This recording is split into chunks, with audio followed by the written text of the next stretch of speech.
Oh, when you ready. What's up, YouTube? My name is Kaya Kalakana. I go by the alias Kim, which is QA and that's mainly because white people just do not know how to pronounce my name.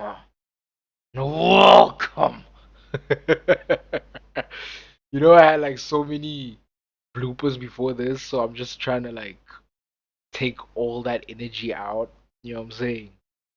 Welcome to another trade recap. Today we're going to be going over the trades that I took on July 22nd, 2022nd, July 22nd, 2026. Right, with that being said, let's get right into it. The lighting is so bad to the point where like the thing would just keep on lagging, so I had to change the angle of like the the filming, right? So that it doesn't lag as much because it was oh my god. It was such a hindrance, bro. The amount of lagging is like started hindering me and all that stuff. You know, Pianowski for my pocket watches, real shit. Great, amazing, fine, funny, whatever, right? Yeah, let's get into it. Right? Yeah, going into this trade, the first thing that I wanted to identify was the higher time frame narrative. So I went to the 1 hour time frame, and going into the 1 hour time frame, this thing is slow.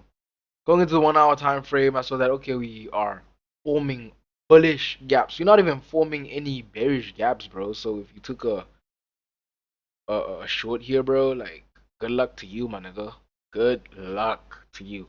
I saw that we had this 1 hour bullish fair value gap acting as a respected key level to which price action retraced off of, right? And then when I saw that this key level was respected, I wanted more conviction by going into the 50-minute time frame, and I saw this 50-minute fair value gap sponsored by this hourly fair value gap also acting as a respected key level. And in the 50-minute fair value gap going to the 5-minute time frame, I saw that we have this thing is moving slower than I can talk.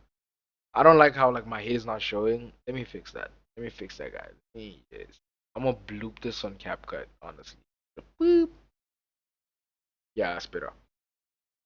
And then yeah, I saw that we have this 5-minute fair value gap acting as a respected key level as well inside this sponsored by this 50-minute fair value gap while being sponsored by this hourly fair value gap. So these two lower time frame key levels are sponsored by this large hourly fair value gap, which is acting as our that we identified on our oh my goodness on the high time frame narrative, right? So the only thing that was left for me to find or identify was a what's this thing called? What do you call this thing again? An inversion. There we go. Right? Let's go to the 3 minute, right? I prefer 3 minutes and lower inversions, right? We had a 3 minute inversion right here. Amazing, right? I'll go to the 2 minute. We have an inversion on the 2 minute as well. I go to the 1 minute. We have an inversion on the 1 minute as well. So this gave me more conviction on my thing because I was like, yo, we have an inversion on all these time frames that I basically regularly look for inversions on, right?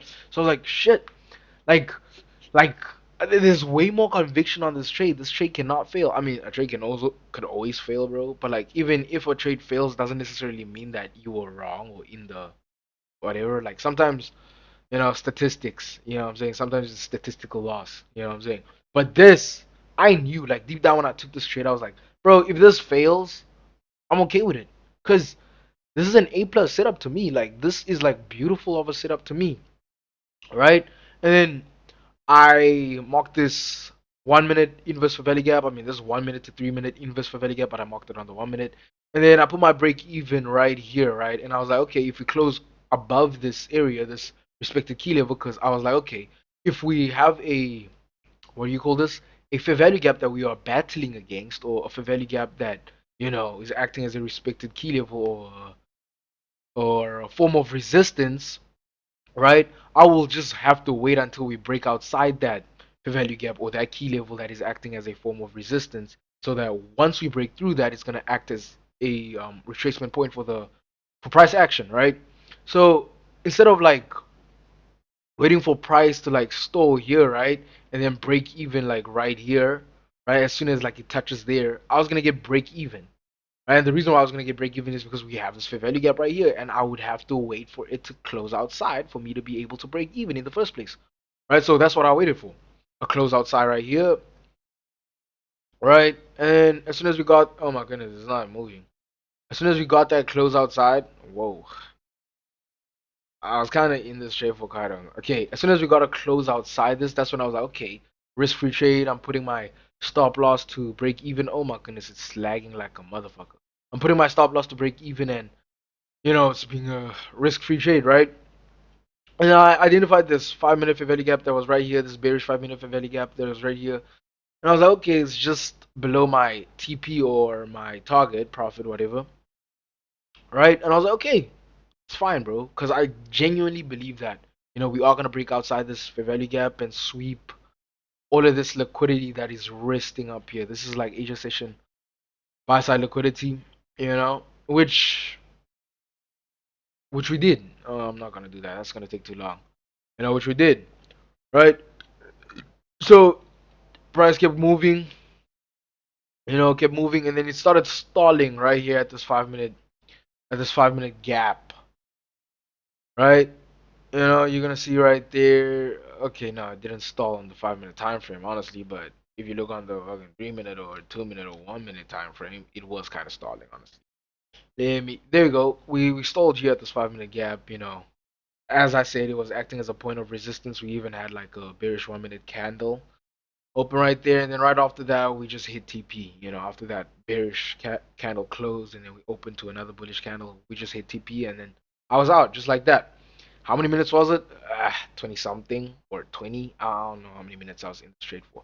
But yeah, with that being said, this was like a beautiful setup, bro. Like it was just beautiful. There's like it's one of those setups that you get like once every 2 weeks or once a week. I just couldn't miss this one. This time I didn't go shit. I was like, you know what, I'm gonna keep it in, bro. I'm gonna wait until I take a trade, then I'm gonna go shit. I didn't even shit today. I don't know. I don't know why I'm saying that shit. But yeah, this was like an A plus setup overall, honestly. It was just beautiful of a setup. And I'm happy with what I got. I mean, I got my piece of the pie. Like, price kept going, bro. Like, holy shit. Like, price kept going. Swept these highs, like, bro, it just kept going. I just got my piece of the pie and got out. Do I wish I held? No. Honestly, I'm happy with what I got. That's that. I'm not gonna be greedy. Yeah. My name is Kaya Khalakhala, and I go by the alias Kim, which is QH and that's mainly because white people just don't know how to pronounce my name, and that's all you'll get from me today. I was gonna fought, but I already fought earlier today.